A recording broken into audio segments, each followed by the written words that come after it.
من در مو برنامه یمو چمپیونا رو تماشا کردم. یک سال پیش من درباره چمپیونا گفته بودم، با خودم صحبت چیده بودم. حیف بر شما چمپیونا.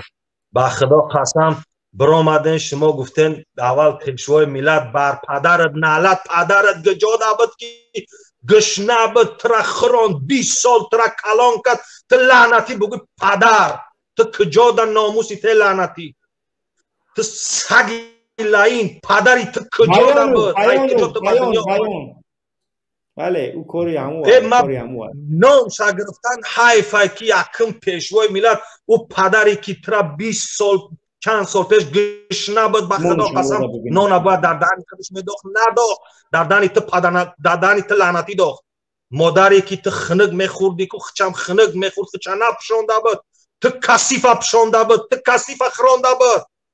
تو امروزی سخن نگفتی مرگ به تواری چمپیون، لعنت به تواری چمپیون.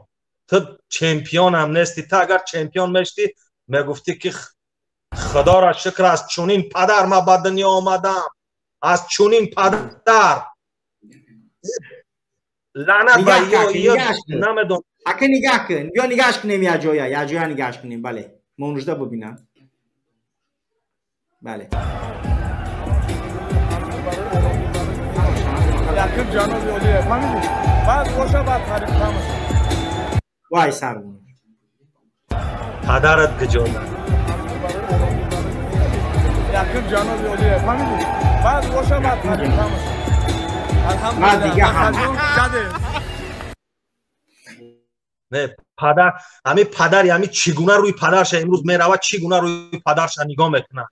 پدرش بپرسه که ای فرزند تو کودک بدی من لقمه نان در دهن خودم نداختم، تو سگ کلان کردم.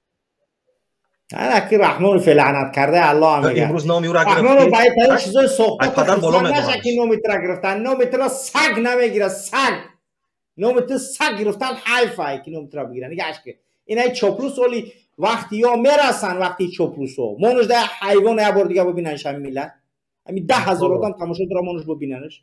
نگاه که چی میگه مرگ به شما با قطی پیش تو. نگاه یکم جناب عالیه فهمیدی؟ بعد باشه بعد تعریف کنم.